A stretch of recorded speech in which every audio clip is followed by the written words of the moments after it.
In our series, The United States of Addiction, we've discussed the devastating effects that addiction has had on families, also the lengths that family members will go in the hopes of saving the lives of their loved ones.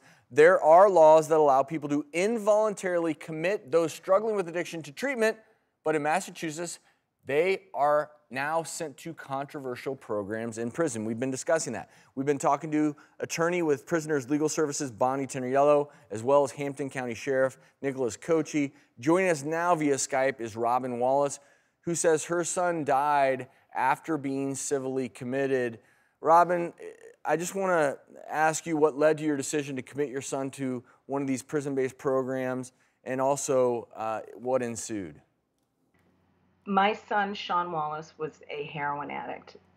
We made the decision to send him to petition the court for a Section 35 due to the fact that Shawn was physically incapacitated. He was in very bad shape. He had been hospitalized several times and admitted in the weeks leading up to the section.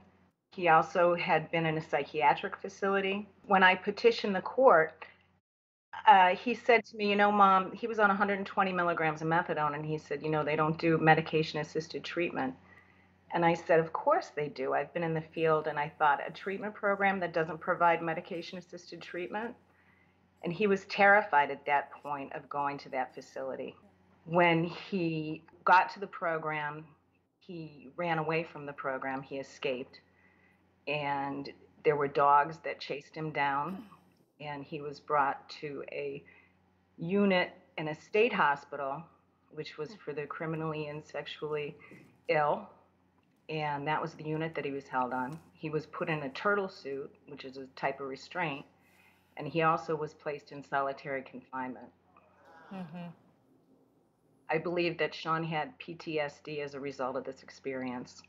When he returned from the program, he was very anxious. He was extremely fearful. He was having nightmares. He was having a very difficult time. And I believe that ultimately this experience contributed to Shawn committing suicide. So Robin, I just want to get in here really quickly, and again, just my condolences for your experience. And I also want to say that what you experienced and what your son experienced isn't necessarily really that rare, because we know from a study that less than 1% of US jails and prisons allow for medication-assisted, sort of kind of like a titration or a detox, if you will, like a process that is medication-assisted. The criminal justice system is all about punishing people and protecting society, while the treatment community is all about focusing on the individual and getting them better. And until we find a way to bring that together and have more synergy, this type of event may happen more often.